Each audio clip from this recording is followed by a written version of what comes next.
കഥ തുടരുന്നു. ശബ്ദമുണ്ടാക്കാതെ അടുക്കള വാതിൽ തുറന്ന് ഇരുവരും പുറത്തിറങ്ങി.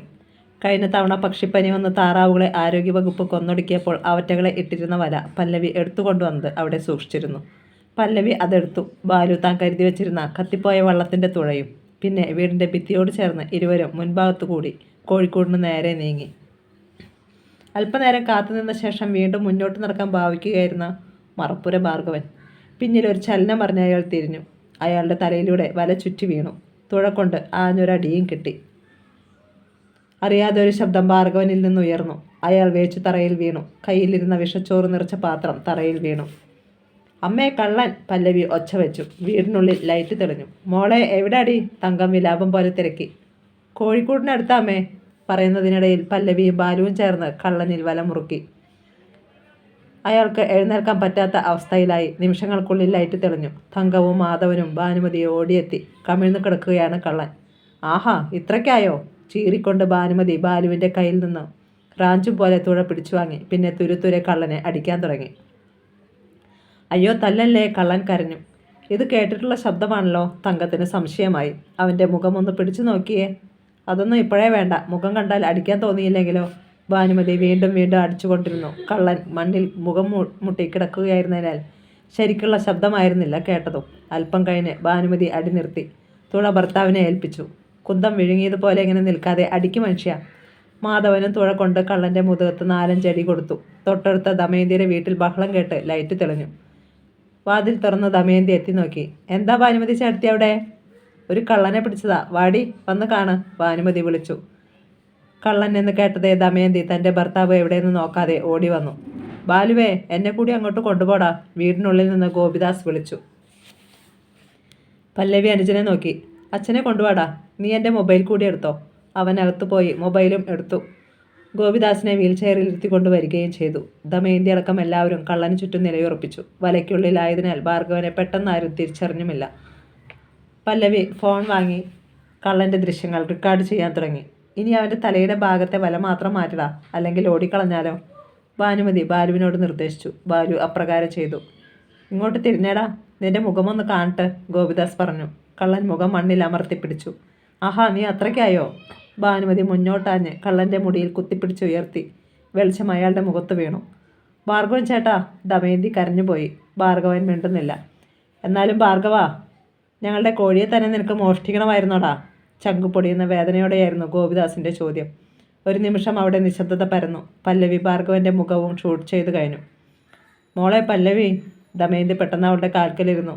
ഇനി ബഹളം വെച്ച ആളെ കൂട്ടരുത്, ഞങ്ങളെ നാണം കെടുത്തരുത്. പെട്ടെന്നാണ് തങ്കം കൈ ചൂണ്ടിയത്. അതെന്താ? ഒരു പാത്രവും ചോറും. പാത്രത്തിനരികിൽ തറയിലും ചോറ് ചിതറിക്കിടന്നിരുന്നു. ഭാനുമതി വേഗം ആ പാത്രം എടുത്ത് മണത്തു നോക്കി. ഓ, ഇത് വിഷമാണല്ലോ. അവർ പറയുന്നത് കേട്ട് ഭാർഗവൻ ഒഴികെയുള്ളവർ നടുങ്ങി. അപ്പോൾ ഞങ്ങളുടെ കോഴികളെ കൊല്ലാനായിരുന്നു പദ്ധതി അല്ലേ ഭാർഗവൻ ചേട്ടാ? അയാൾ ചലിച്ചില്ല. ബാലു, വല മാറ്റടാ, ഗോപിദാസ് പറഞ്ഞു. വരട്ടെ അച്ഛാ, പല്ലവി തുടർന്നു. അതിനു മുമ്പ് എനിക്ക് ചില കാര്യങ്ങൾ പറയാനുണ്ട്. അല്ലെങ്കിൽ ഈ നാട്ടുകാരെ മുഴുവൻ ഞാൻ ഇപ്പോൾ തന്നെ വിളിച്ചു വരുത്തി ഈ രംഗം കാണിക്കും. പല്ലവി, ദമയന്തി എന്തോ പറയാനാഞ്ഞു. ആൻറ്റി ഒന്നും പറയണ്ട. എൻ്റെ വള്ളം കത്തിച്ചതും നിങ്ങളുടെ ഭർത്താവ് ഒരുത്തനാണ്. ഞങ്ങൾക്ക് എത്രത്തോളം താഴാനാകുമോ അത്രത്തോളം താഴ്ന്നു നിൽക്കുകയാ. ഇനി എനിക്കതിന് മനസ്സില്ല. ദമയന്തിക്ക് നാവ് അനങ്ങിയില്ല. പല്ലവി ഭാർഗവൻ്റെ നേർക്ക് തിരിഞ്ഞു. ഞാൻ പറയുന്നതാണ് വ്യവസ്ഥ. അച്ഛനോ അമ്മയോ വല്യച്ഛനോ വല്യമ്മയോ ഇടപെട്ടേക്കരുത്. ഭാർഗവൻ ചേട്ടാ, വല മാറ്റുവാൻ പോകുകയാണ്. നിങ്ങൾ ഓടിപ്പോയാൽ ഈ നിമിഷം തന്നെ ഞാൻ ഷൂട്ട് ചെയ്ത രംഗങ്ങൾ സോഷ്യൽ മീഡിയയിൽ എത്തും. അത് മറക്കരുത്. ബാലു, വല മാറ്റടാ. ഭാർഗവനെ അടി അത്രയും മാറ്റതിനാൽ ഓടാൻ പോയിട്ട് നടക്കാൻ പോലും കഴിയുമായിരുന്നില്ല. ബാലു വല മാറ്റി. ഭാർഗവൻ കുനിഞ്ഞ ശിരസോടെ അവിടെ തന്നെ ഇരുന്നു. ആർക്കു വേണ്ടിയാ ചേട്ടൻ ഇതൊക്കെ ചെയ്യുന്നതെന്നും എനിക്ക് ശരിക്കറിയാം. അക്കാര്യത്തിലേക്കൊന്നും ഞാൻ പോകുന്നില്ല. അതുകൊണ്ട് ചേട്ടൻ ആദ്യം തറയിൽ ചിതറിക്കിടക്കുന്ന വിഷച്ചോറുകൾ പെറുക്കി ആ പാത്രത്തിലിട്. അനുസരിക്കാതെ നിവൃത്തിയില്ലായിരുന്നു ഭാർഗവന്. ദമയന്തി കൂടി ഭർത്താവിനെ സഹായിക്കാൻ മുന്നോട്ടാഞ്ഞപ്പോൾ പല്ലവി തടഞ്ഞു. വേണ്ട, ആൻറ്റി കൂടി അറിഞ്ഞിട്ടാണ് ഇതെങ്കിൽ മാത്രം അങ്ങനെ ചെയ്താൽ മതി. അതോടെ ദമയന്തി പിൻവലിഞ്ഞു. പല്ലവി ഓരോ രംഗവും മൊബൈലിൽ ഒപ്പിയെടുത്തുകൊണ്ടിരുന്നു. ചിതറിയ ചോറ് മുഴുവനും ഭാർഗവൻ പെറുക്കിയെടുത്തു. എൻ്റെ ഫോണിൽ ഈ രംഗങ്ങൾ മുഴുവൻ ഉണ്ടാവും. ഞങ്ങളുടെ കോഴികൾ ഇനി അസുഖം വന്ന് ചത്താലും അതിൻ്റെ ഉത്തരവാദിത്തം ഞാൻ ചേട്ടനിൽ കെട്ടിവയ്ക്കും. ഞങ്ങളാരും പുറത്തു പറയാതിരിക്കണമെങ്കിൽ എൻ്റെ കത്തിച്ച വള്ളത്തിന് പകരം മറ്റൊന്ന് കിട്ടിയിരിക്കണം. പഴയത് വേണ്ട, പുതിയത്. ഫൈബർ മതി. അതിൻ്റെ പണം നാളെ രാവിലെ 10:30 മുമ്പ് എൻ്റെ കയ്യിൽ കിട്ടിയിരിക്കണം. നിങ്ങൾ സ്വയം തരികയോ നിങ്ങളെ ഈ ജോലിയെ ഏൽപ്പിച്ചവരിൽ നിന്ന് വാങ്ങിത്തരികയോ എങ്ങനെയായാലും വിരോധമില്ല. അവസാന സമയം 10:30. അല്ലെങ്കിൽ അവൾ ഫോൺ ഉയർത്തി കാണിച്ചു. പിന്നെ വെട്ടിത്തിരിഞ്ഞു നടന്നു. മറുപുര ഭാർഗവൻ തറയിൽ കൈക്കുത്തി എഴുന്നേറ്റു. പിന്നെ ആരുടെയും മുഖത്ത് നോക്കാതെ വിഷച്ചോറടങ്ങിയ പാത്രവുമായി കുനിഞ്ഞ ശിരസ്സോടെ നടന്നുപോയി. അടുത്ത ദിവസം രാവിലെ കടയിൽ പോയിട്ട് തങ്കത്തെ അവിടെ ഇരുത്തിയിട്ട് പല്ലവി വീട്ടിൽ മടങ്ങിയെത്തി. ഭാർഗവൻ ചേട്ടനെ കണ്ടായിരുന്നോ വല്യമ്മേ? അവൾ ഭാനുമതിയോട് തിരക്കി.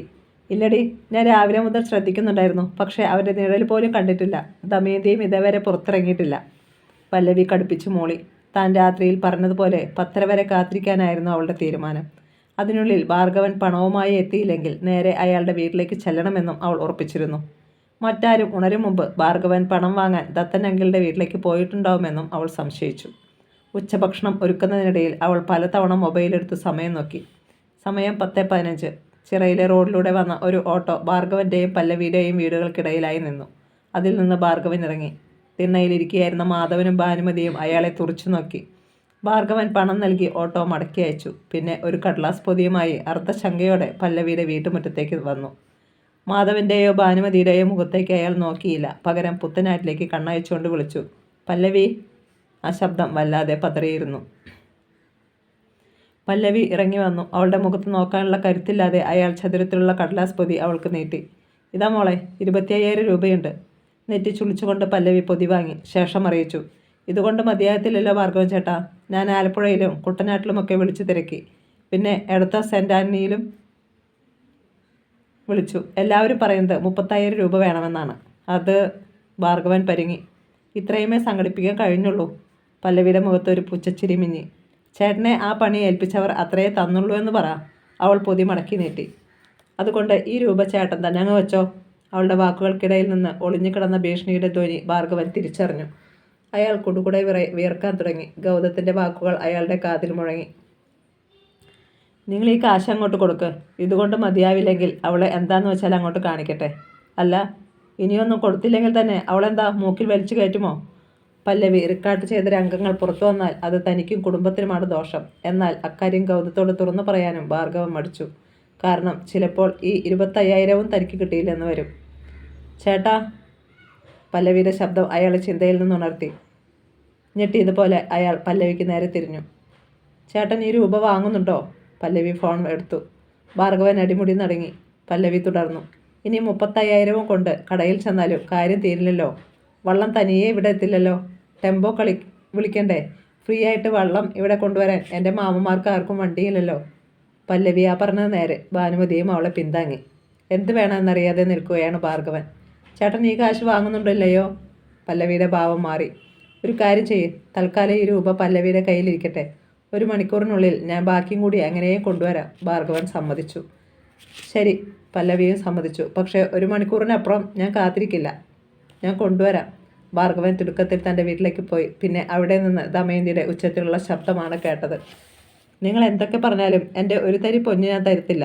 വല്ലവൻ്റെയും വാക്കുകേട്ട് തരവഴി കാണിക്കാൻ പോകും മുമ്പേ ചിന്തിക്കണമായിരുന്നു.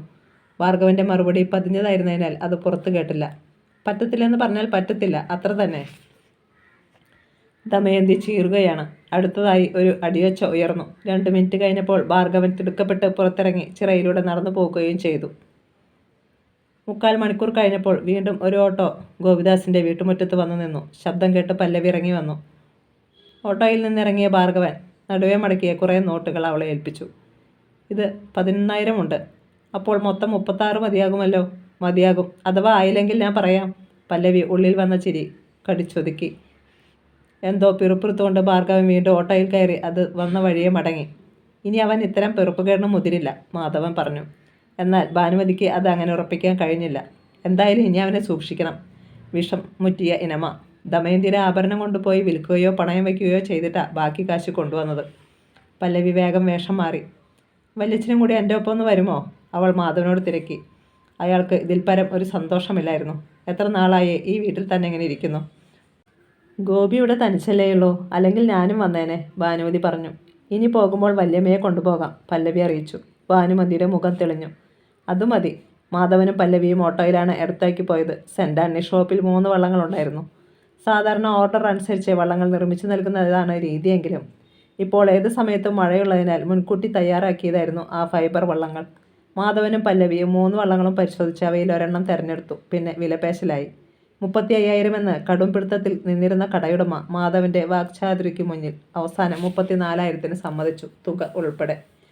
കടയുടമ തന്നെ ടെമ്പോയിൽ വെള്ളം എത്തിച്ചു കൊടുക്കാമെന്ന് സമ്മതിച്ചു. പണം നൽകിയിട്ട് അവർ ഓട്ടോയിൽ തന്നെ മടങ്ങി. ഓട്ടോ ഗരുഡാഗിരിയിലെത്തിയപ്പോൾ കള്ളുഷാപ്പിന്റെ ബോർഡിലേക്ക് മാധവൻ കൊതിയോടെ നോക്കുന്നത് പല്ലവി കണ്ടു. വല്യച്ഛന് കള്ളു വേണോ? അവൾ തിരക്കി. വേണമെന്നോ വേണ്ടെന്നോ പറഞ്ഞില്ല മാധവൻ. ഒന്ന് ചിരിച്ചു. ആ ചിരിയിലെല്ലാം ഉണ്ടായിരുന്നു. ചേട്ടാ, ഷോപ്പിലേക്കൊന്ന് വിടാമോ? പല്ലവി ഓട്ടോ ഡ്രൈവറോട് തിരക്കി. വിടാം, പക്ഷെ ഒത്തിരി താമസിക്കരുത്. എനിക്ക് ബുക്കിംഗ് ഓട്ടമുള്ളതാ, ഡ്രൈവർ പറഞ്ഞു. ഞാൻ പാഴ്സൽ വാങ്ങിച്ചോളാം, മാധവൻ സമ്മതിച്ചു. ബാലുവിനും അച്ഛനും കഴിക്കാനും എന്തെങ്കിലും വാങ്ങിച്ചേക്കണേ വല്യച്ഛ, പല്ലവി ഓർമ്മപ്പെടുത്തി. പിന്നെ ശബ്ദം താഴ്ത്തി. വല്യമ്മയ്ക്കും ഒരു കുപ്പി മേടിച്ചേക്കണേ. മാധവൻ തലയാട്ടി. പല്ലവി 1000 രൂപ അയാളെ ഏൽപ്പിച്ചു. പാടത്തിന് നടുവിലൂടെയുള്ള വഴിയെ ഓട്ടോ ഷാപ്പിൻ്റെ മുന്നിലെത്തി. അവിടെ നിറയെയും പാർക്കിംഗ് ഗ്രൗണ്ടിലും വാഹനങ്ങളായിരുന്നു. ഇവിടെ എപ്പോഴും ഇങ്ങനെ തിരക്കാ, ഓട്ടോ ഡ്രൈവർ പറഞ്ഞു. അധികം വരുന്നത് ഫാമിലിയാ. ഇവിടുത്തെ ഫുഡ് പ്രസിദ്ധമാ. അത് നേരാണെന്ന് ചുറ്റും നോക്കിയ പല്ലവിക്കും ബോധ്യമായി. സ്ത്രീകളും കുട്ടികളും അടക്കം റൂമുകളിൽ ഇരിക്കുന്നത് കാണായിരുന്നു. 15 മിനിറ്റിനുള്ളിൽ മാധവൻ 2 പാക്കറ്റുകളുമായി മടങ്ങിയെത്തി. തിരികെ വരുമ്പോൾ പല്ലവി ഒന്നാം കരയിൽ തങ്ങളുടെ കടയ്ക്ക് മുന്നിൽ ഇറങ്ങി. ഓട്ടോ ഡ്രൈവർക്ക് പണം നൽകിയിട്ട് വല്യച്ഛനെ വീട്ടിലെത്തിക്കണമെന്നും പറഞ്ഞു. പിന്നെ അവൾ കടയിലേക്ക് കയറി. 2 പേരവിടെ കരിക്ക് കഴിച്ചുകൊണ്ടിരിക്കുന്നുണ്ടായിരുന്നു. പോയ കാര്യം എന്തായി മോളെ? തങ്കം തിരക്കി. പറയാം. അവളൊരു സോഡ നാരങ്ങ വെള്ളം ഉണ്ടാക്കി കുടിച്ചു. കരിക്ക് കഴിച്ചുകൊണ്ടിരുന്നവർ പോയി. പല്ലവി അമ്മയോട് കാര്യങ്ങൾ വിശദമായി പറഞ്ഞു. ഇനി എന്നും നമുക്ക് ശത്രുക്കളായിരിക്കും ദമയന്തിയും ഭാർഗവനും. തങ്കത്തിന് അക്കാര്യത്തിലാണ് സങ്കടം. അങ്ങനെയൊന്നും ചിന്തിച്ചിട്ട് ഇനിയുള്ള കാലം കാര്യമില്ല അമ്മേ. നമ്മുടെ വള്ളം കത്തിച്ചവർ അതിനുള്ള നഷ്ടപരിഹാരം തന്നു. അത്രമാത്രം ചിന്തിച്ചാൽ മതി. നമ്മളെല്ലാം ക്ഷമിച്ചു കൊണ്ടിരുന്നാൽ പിന്നെയും ചവിട്ടി താഴ്ത്തപ്പെടുകയുള്ളൂ. മകളുടെ വാദത്തിന് എതിര് പറഞ്ഞില്ല തങ്കം. 1/2 മണിക്കൂർ കഴിഞ്ഞപ്പോൾ ഒരു ടെമ്പോയിൽ വെള്ളമെത്തി. അതിൻ്റെ ഡ്രൈവറും കൂടി വെള്ളം പുത്തനാറിലേക്ക് ഇറക്കിയിടാൻ സഹായിച്ചു. ഞാൻ പോയി അമ്മയ്ക്ക് ചോറ് കൊണ്ടുവരാം. അല്ലെങ്കിൽ അമ്മയും കൂടി വാ. ഇന്നിനി ഞാനിരുന്നോളാം ഇവിടെ, പല്ലവി പറഞ്ഞു. തങ്കം സമ്മതിച്ചു. നല്ല ക്ഷീണമുണ്ടായിരുന്നു അവർക്ക്. ഒന്ന് കിടന്നാൽ കൊള്ളാമെന്നുണ്ട്. കടയുടെ തട്ടി താഴ്ത്തിയിട്ട് ഇരുവരും വള്ളത്തിൽ കയറി. കന്നി യാത്രയാണ്. പല്ലവി ഒരു നിമിഷം കണ്ണടച്ച് തനിക്കറിയാവുന്ന ദൈവങ്ങളെ സ്മരിച്ചു. ശേഷം തുഴയെടുത്തു. തടിവള്ളവും ഫൈബർ വള്ളവും തമ്മിൽ കാര്യമായ വ്യത്യാസമൊന്നും തോന്നിയില്ല അവൾക്ക്. പുത്തനാറിന് കുറുകെ കടന്ന് വള്ളം അക്കരയ്ക്ക് പോകുമ്പോൾ തൻ്റെ വീടിൻ്റെ ജനാലയിലൂടെ അത് നോക്കി നിൽക്കുകയായിരുന്നു ദമയന്തി. അവർ വേഗം ജനാല അടച്ചു. വള്ളം അക്കരയെത്തി. തങ്കവും പല്ലവിയും ഇറങ്ങി. പല്ലവി വീട്ടിൽ പോയി ഒരു പുതിയ കയർ എടുത്തുകൊണ്ടുവന്ന് വള്ളം കെട്ടിയിട്ടു. നേരത്തെ ഉണ്ടായിരുന്ന കയർ ആ വള്ളത്തോടൊപ്പം എരിഞ്ഞു പോയിരുന്നു. വീട്ടിൽ ചെന്നപ്പോൾ മാധവനും ഭാനുമതിയും നല്ല ഫോമിലാണ്. നല്ല കള്ളായിരുന്നു പല്ലവി. അതുപോലെ കപ്പയും കക്കായ ഇറച്ചിയും. ഇതൊക്കെ തിന്നിട്ട് എത്ര നാളായെന്നറിയാമോ? അല്ലേലും ഷാപ്പിലെ കറിക്ക് അതിൻ്റേതായ ഒരു രുചിയാ, ഭാനുമതി പറഞ്ഞു. തങ്കം സംശയത്തോടെ പല്ലവിയെ നോക്കി. അവൾ ചിരിച്ചുകൊണ്ട് അമ്മയ്ക്ക് നേരെ കണ്ണിറുക്കി. കപ്പയും കക്കായിറച്ചിയും മീതിയുണ്ടായിരുന്നു. അവൾ ബാലുവിനുള്ളത് മാറ്റിവെച്ചിട്ട് അമ്മയ്ക്കും അച്ഛനും കുറേശ്ശെ കൊടുത്തു. 4-5 ദിവസങ്ങൾ കഴിഞ്ഞു. ഭാർഗവൻ പുറത്തേക്ക് പോകുമ്പോൾ ഗോപിദാസിൻ്റെ വീടിന് നേർക്ക് നോക്കാതെ ആറ്റിലേക്ക് തിരിഞ്ഞായിരിക്കും നടക്കുക. ദമയന്തിയും ആ വീട്ടിലുള്ളവരോട് പിന്നീട് മിണ്ടിയിട്ടില്ല. മാത്രമല്ല, വേലിക്കൽ പുതിയ കമ്പുകൾ നാട്ടി അതിൽ ഓലമടഞ്ഞ് കുറെ കൂടി ഉയരത്തിൽ മറയ്ക്കുകയും ചെയ്തു. അങ്ങനെ അയൽക്കാർ തമ്മിലുള്ള അകൽച്ചയ്ക്ക് ആഴം വർദ്ധിച്ചു. അതിനിടെ ഒരു ദിവസം പല്ലവിയുടെ വീട്ടിൽ അപ്രതീക്ഷിതമായി ഒരു ദുരന്തമുണ്ടായി. തലേ ദിവസം ആലപ്പുഴയിൽ നെഹ്റു ട്രോഫി വള്ളംകളിയായിരുന്നു. അതിനാൽ കടയിൽ നല്ല തിരക്കും. വള്ളംകളി കണ്ടതിന് ശേഷം മടങ്ങി വന്നവരിൽ ഏറെ പേർ തങ്കത്തിൻ്റെ കടയ്ക്ക് മുന്നിൽ വാഹനം നിർത്തുകയും അവിടെ നിന്ന് സാധനങ്ങൾ വാങ്ങുകയും ചെയ്തു. അന്ന് കട അടയ്ക്കാൻ ഏറെ വൈകി. സാധാരണ 8 മണിക്ക് അടയ്ക്കാറുള്ള കട അന്നത്തെ ദിവസം അടച്ചപ്പോൾ 9:30 തങ്കത്തിനും പല്ലവിക്കും പിടിപ്പത് പണിയുണ്ടായിരുന്നു. മടങ്ങി വീട്ടിലെത്തിയ ഉടൻ തങ്കം പറഞ്ഞു, മോളെ എനിക്കൊന്ന് കിടക്കണം. വല്ലാത്ത ക്ഷീണം. ഗോപിയേട്ടന് നീ അത്താഴം വിളമ്പിക്കൊടുക്ക്. തങ്കം കട്ടിലിൻ്റെ നേർക്ക് നടന്നു. അമ്മ കഴിക്കുന്നില്ലേ? പല്ലവി തിരിഞ്ഞു നോക്കി. ഇല്ല. അവർ കട്ടിലിലിരുന്നു. ഗോപിദാസ് തല തിരിച്ച് ഭാര്യയെ നോക്കി. എങ്കിൽ പിന്നെ നിനക്ക് നേരത്തെ ഇങ്ങ് പോന്നുകൂടായിരുന്നു തങ്കം. തങ്കം ചിരിച്ചു. ഇന്ന് നല്ല കച്ചവടം ഉണ്ടായിരുന്നു. കിട്ടുന്നത് കളയാൻ പറ്റുമോ ഗോപിയേട്ടാ? മാത്രവുമല്ല, രാത്രിയിൽ പല്ലവിയെ തന്നെ കടയിൽ നിർത്തുന്നതും ശരിയല്ലല്ലോ. വരുന്നവരൊക്കെ അത്തരക്കാരാണെന്ന് ആര് കണ്ടു? ഇന്നത്തെ കാലമല്ലേ, മിക്കവരും കള്ളും കുടിച്ചിട്ടാണ് വരുന്നതും. ഗോപിദാസ് ഒന്ന് മൂളി. വള്ളംകളിക്ക് പോകുന്ന ചെറുപ്പക്കാരുടെ സ്വഭാവമൊക്കെ അയാൾക്കറിയാം. ആലപ്പുഴയിൽ അന്നത്തെ ദിവസം മദ്യഷോപ്പുകൾ തുറന്നില്ലെങ്കിൽ പോലും തൊട്ടടുത്ത സ്ഥലങ്ങളിൽ അവ ലഭ്യമാകാനുള്ള സൗകര്യമുണ്ടല്ലോ. തങ്കം കട്ടിലിൽ നിവർന്ന് കിടന്നു. അപ്പോൾ ഭാനുമതി വാതിൽക്കൽ തലനീട്ടി. അത്താഴപട്ടിണി കിടക്കാതെ ഇച്ചിരി എന്തെങ്കിലും കഴിക്കടി. വേണ്ട വല്യമ്മേ. തങ്കം കണ്ണുകൾ അടച്ചു. പല്ലവി മറ്റുള്ളവർക്ക് ഭക്ഷണം കൊടുത്ത ശേഷം ഒന്ന് മേൽ കഴുകി വന്നു. അവൾക്കും നല്ല ക്ഷീണമുണ്ടായിരുന്നു. അതിനാൽ കഴിക്കാതെ തന്നെ പെട്ടെന്ന് കിടക്കുകയും ഉറങ്ങുകയും ചെയ്തു. അടുത്ത പ്രഭാതം. ചേച്ചിയെ, ബാലു വിളിക്കുന്നത് കേട്ടാണ് പല്ലവി കണ്ണുകൾ തുറന്നത്. ബാലു സ്കൂൾ യൂണിഫോം അണിഞ്ഞു നിൽക്കുകയായിരുന്നു. നീ എന്താണ് ഇത്ര രാവിലെ? അവൾ എഴുന്നേറ്റിരുന്നു. രാവിലെയോ? സമയം 8:15. ഷോ. പല്ലവി മുടി വാരിക്കെട്ടി. ബാലുവിന് 9 മണിക്കാണ് ക്ലാസ് തുടങ്ങുന്നത്. അവന് ചോറ് കൊടുത്തു വിടണം. അവൾ നേരെ അടുക്കളയിലേക്ക് ചെന്നു. അവിടെ ഭാനുമതി ഉണ്ടായിരുന്നു. അവർ ബാലുവിനുള്ള ചോറ് ടിഫിൻ ബോക്സിലേക്ക് പകർന്നു വയ്ക്കുകയാണ്. പിന്നിൽ പാദപതന ശബ്ദം കേട്ട് ഭാനുമതി പറഞ്ഞു, നിന്നെ വിളിക്കണ്ടെന്ന് കരുതി മോളെ. തങ്കവും എഴുന്നേറ്റിട്ടില്ല. പാവം, ഉറങ്ങിക്കോട്ടെ. അവർ പാത്രം അടച്ചു. പല്ലവി അത് എടുത്തുകൊണ്ട് ചെന്ന് ബാലുവിനെ ഏൽപ്പിച്ചു. അനന്തരം അച്ഛനും അമ്മയും കിടക്കുന്ന മുറിയിലേക്ക്. ഗോപിദാസ് കട്ടിലിൽ ചാരിയിരിക്കുകയായിരുന്നു. സമീപം ചായയുടെ ഒഴിഞ്ഞ ഗ്ലാസുമുണ്ട്. വല്യമ്മ ചായ ഉണ്ടാക്കി അച്ഛന് കൊടുത്തെന്ന് അവൾക്ക് മനസ്സിലായി. പല്ലവി അമ്മയുടെ കട്ടിലിലേക്ക് നോക്കി. എതിർദിശയിലേക്ക് തിരിഞ്ഞ് കിടക്കുകയാണ് തങ്കം. ഇനി വിളിച്ചുണർത്തിയില്ലെങ്കിൽ അമ്മ തന്നെ നല്ല വഴക്കു പറയുമെന്ന് പല്ലവിക്കറിയാം. ഇന്ന് എന്തായാലും അമ്മയെ കടയിലേക്ക് വിടുന്നില്ലെന്ന് അവൾ തീരുമാനിച്ചുകൊണ്ട് വിളിച്ചു. അമ്മേ. തങ്കം അനങ്ങിയില്ല. അവൾ കുറച്ചുകൂടെ ഇറങ്ങിക്കോട്ടെ മോളെ, പാവം. ഭാനുമതി പറഞ്ഞതുപോലെ തന്നെ ഗോപിദാസും പറഞ്ഞു. പല്ലവി ഒന്ന് ചിരിച്ചിട്ട് അമ്മയുടെ കിടക്കയിലിരുന്നു. ദേ അമ്മേ, വിളിക്കാൻ വൈകിയതിന് എന്നെ ഒന്ന് പറഞ്ഞേക്കല്ലേ. അവരുടെ തോളിൽ കൈവച്ച് മെല്ലെ കുലുക്കിക്കൊണ്ട് പല്ലവി അറിയിച്ചു. എന്നാൽ തങ്കം അനങ്ങിയില്ല. പല്ലവി പെട്ടെന്ന് കൈ പിൻവലിച്ചു. അമ്മയുടെ ശരീരത്തിന് വല്ലാത്ത തണുപ്പ്. ഞൊടിയിടയിൽ ഒരു നടുക്കം അവളെ പൊതിഞ്ഞു. അവൾ തങ്കത്തെ ബലമായി തിരിച്ചു കിടത്തി. അമ്മേ. അടുത്ത നിമിഷം അവളുടെ ശബ്ദം അലർച്ചയായി ഉയർന്നു. എന്താ മോളെ? ഗോപിദാസിൻ്റെ ഞെട്ടലോടെയുള്ള ചോദ്യം. മറുപടി പറയുവാൻ പല്ലവിക്കായില്ല. അടുക്കളയിൽ നിന്ന് ഭാനുമതിയും തിണ്ണയിൽ നിന്ന് മാധവനും ഓടി വന്നു. തൻ്റെ സ്കൂൾ ബാഗ് സൈക്കിളിൻ്റെ കാരിയറിൽ വെച്ചിട്ട് സ്റ്റാൻഡിൽ നിന്ന് എടുക്കാൻ ഭാവിക്കുകയായിരുന്നു ബാലു. അവനും അകത്തേക്ക് ഓടി. എല്ലാവരും ഏതാണ്ട് ഒരു നേരത്താണ് ഗോപിദാസിൻ്റെയും തങ്കത്തിൻ്റെയും കിടപ്പുമുറിയിലെത്തിയത്. സകലരും പകച്ചുപോയി. തങ്കത്തെ കെട്ടിപ്പിടിച്ച് ആ നെഞ്ചിൽ ശിരസമർത്തി വിറക്കൊള്ളുന്നു പല്ലവി. തങ്കത്തിൻ്റെ മൂക്കിലൂടെ ചോരയൊലിച്ചിറങ്ങി കട്ട പിടിച്ചിരിക്കുന്നു. കുറച്ച് ബെഡ്ഷീറ്റിലേക്ക് പടർന്നിട്ടുണ്ട്. പല്ലവി പെട്ടെന്ന് തല ഉയർത്തി ചുറ്റും പകച്ചു നോക്കി. അവളുടെ കണ്ണുകൾ ബാലുവിൽ തെറഞ്ഞു. വേഗം പോയി ഒരു വണ്ടി വിളിച്ചുകൊണ്ട് വാടാ. അവൻ തിരിഞ്ഞതും റോഡിലൂടെ വരികയായിരുന്ന സുരേഷിനും അങ്ങോട്ട് വന്നു. ഒറ്റ നോട്ടത്തിൽ തന്നെ അയാൾക്ക് കാര്യം മനസ്സിലായി. ഇനി വണ്ടി വേണ്ട ബാലു. തങ്കം ചേച്ചി പോയി, അയാൾ മന്ത്രിച്ചു. എങ്കിലും അത് മറ്റുള്ളവരും കേട്ടു. അതോടെ കൂട്ട നിലവിളിയായി. ഗോപിദാസ് മാത്രം ചുണ്ടനക്കിയില്ല. ആ ഇരിപ്പിൽ തന്നെ ഒരു ശിലയായതുപോലെ. അയാൾക്ക് പ്രാണനുണ്ടെന്ന് തോന്നുന്നത് കണ്ണുകളിൽ നിന്ന് ഒലിച്ചിറങ്ങുന്ന നീർത്തുള്ളികൾ കാണുമ്പോൾ മാത്രമായിരുന്നു. ചിറയിലെ റോഡിലൂടെ വന്നവരും അയൽക്കാരുമൊക്കെ ഓടിക്കൂടി തുടങ്ങി. വൈരം മറന്നു ദമയന്തിയും വന്നു. എന്നാൽ മറപ്പുര ഭാർഗവൻ വീട്ടിൽ നിന്ന് പുറത്തിറങ്ങിയില്ല. വിവരമറിഞ്ഞ് സഖാവ് കരുണനും മുറ്റത്തെത്തി. ചിറയിലെ ചെറുപ്പക്കാരെ അയാൾ അടുത്ത് വിളിച്ചു വേണ്ട നിർദ്ദേശങ്ങൾ നൽകി. പെട്ടെന്ന് തന്നെ മുറ്റത്ത് ടാർപോളിയും വലിച്ചു കെട്ടി ഒരു താൽക്കാലിക പന്തലുണ്ടാക്കി. വാടകയ്ക്ക് കുറച്ച് കസേരകളും ഇറക്കി. ഭാനുമതിയാണ് മകൾ ചന്ദ്രികയ്ക്ക് ഫോൺ ചെയ്ത് വിവരം പറഞ്ഞത്. എന്നാൽ അവളുടെ മറുപടി കേട്ട് ഭാനുമതി അമ്പരന്നു. കണക്കായിപ്പോയി. ഇത് കുറച്ചുകൂടി നേരത്തെ ആയിരുന്നെങ്കിൽ അവളുടെ മോൾക്ക് ഇത്രയും അഹങ്കാരം ഉണ്ടാകുമായിരുന്നില്ല. ചന്ദ്രികയെ? ഭാനുമതിയുടെ മുഖം കോപത്താൽ ചുവന്നു. അതെ, അങ്ങനെ തന്നെയാ പറഞ്ഞത്. പിന്നൊരു കാര്യം, അവളുടെ ശവം കത്തിക്കുമ്പോൾ എന്നെയോ ഈ വീട്ടിൽ നിന്ന് മറ്റാരെയെങ്കിലുമോ പ്രതീക്ഷിക്കേണ്ട. ഞങ്ങൾ വരത്തില്ല. പറഞ്ഞത് ചന്ദ്രിക കോൾ മുറിച്ചു. ഫോണും കാതിൽ പിടിച്ച് അങ്ങനെ തന്നെ ഇരുന്നു പോയി ഭാനുമതി. രാത്രി മുറ്റത്തെ കസേരകളിൽ ചിലതിൽ സഖാവ് കരുണനും സുരേഷനും അടക്കം 4-5 പേർ ഉണ്ടായിരുന്നു. തിണ്ണയിൽ മാധവനും ബാലുവും ഉണ്ട്. ബാലുവിൻ്റെ കണ്ണുകൾ അമ്മയുടെ ചിതയിൽ നിന്ന് അപ്പോഴും ഉയർന്നുകൊണ്ടിരുന്ന പുകയിലേക്കായിരുന്നു. പുത്തനാറിൽ നിന്നും പുഞ്ചപ്പാടത്തു നിന്നും വീശുവരുന്ന കാറ്റിൽ ഇടയ്ക്കിടെ ചിതയിൽ തീക്കനലുകൾ തിളങ്ങിക്കൊണ്ടിരുന്നു. അകത്ത് നിശ്ചലം കിടക്കുകയാണ് ഗോപിദാസ്. അയാളുടെ നോട്ടം തങ്കത്തിൻ്റെ ഒഴിഞ്ഞ കട്ടിലിലേക്കായിരുന്നു. ഇന്നലെ വരെ അവിടെ തൻ്റെ ഭാര്യയുണ്ടായിരുന്നു. തന്നെ വിഷമിപ്പിക്കാതിരിക്കാൻ സ്വന്തം അസുഖം പോലും മറച്ചുവെച്ചവൾ. തൻ്റെ മക്കളുടെ അമ്മ. തന്നെയും മക്കളെയും കുറിച്ച് അവൾക്ക് വല്ലാത്ത കരുതലുണ്ടായിരുന്നു. ഓർക്കും തോറും അയാൾക്ക് സങ്കടമേറിക്കൊണ്ടിരുന്നു. അവരുടെ ദേഹം മാത്രമേ പോയിട്ടുള്ളൂ. ദേഹി ഇപ്പോഴും തങ്ങൾക്ക് കരുതലായുണ്ടെന്ന് ആശ്വസിക്കാൻ ശ്രമിച്ചിട്ട് പോലും ഗോപിദാസിന് അതായില്ല. അപ്പുറത്തെ മുറിയിൽ തോരാത്ത കണ്ണീരുമായി കിടക്കുകയാണ് പല്ലവിയും. അടുത്ത് ഭാനുമതിയുണ്ട്. ഇന്നലെ ഈ നേരത്ത് തന്നോടൊപ്പം കടയിലുണ്ടായിരുന്ന അമ്മയെ പല്ലവി ഓർത്തു. നല്ല കച്ചവടം നടന്നതിൻ്റെ സന്തോഷമായിരുന്നു ആ മുഖത്ത്.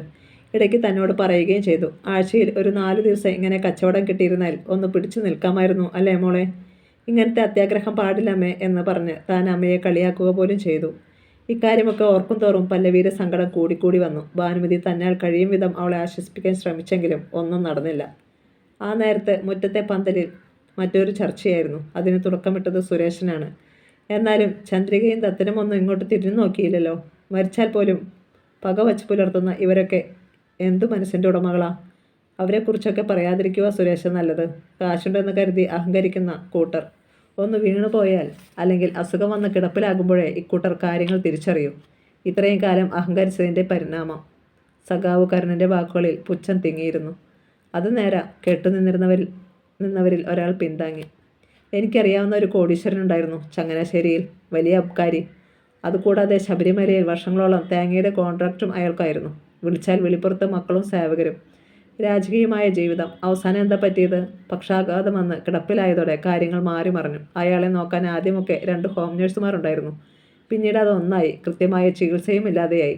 അധികാരത്തിന് മക്കൾ തമ്മിലുള്ള മത്സരമായിരുന്നു കാരണം. അച്ഛനെ നോക്കാൻ ആർക്കും സമയമില്ലാതെയായി. ഭാര്യ പോലും ശ്രദ്ധിക്കാത്ത അവസ്ഥ. അവസാനം എന്തുപറ്റി? ശരീരം പുഴുവരിച്ച അയാൾ മരിച്ചതെന്നാണ് കേൾവി. കേട്ടിരുന്നവർ ദീർഘമായി നിശ്വസിച്ചു. ഇത്രയേ ഉള്ളൂ ചേട്ടാ ലോകനീതി. സുരേശൻ ചുണ്ടനക്കി.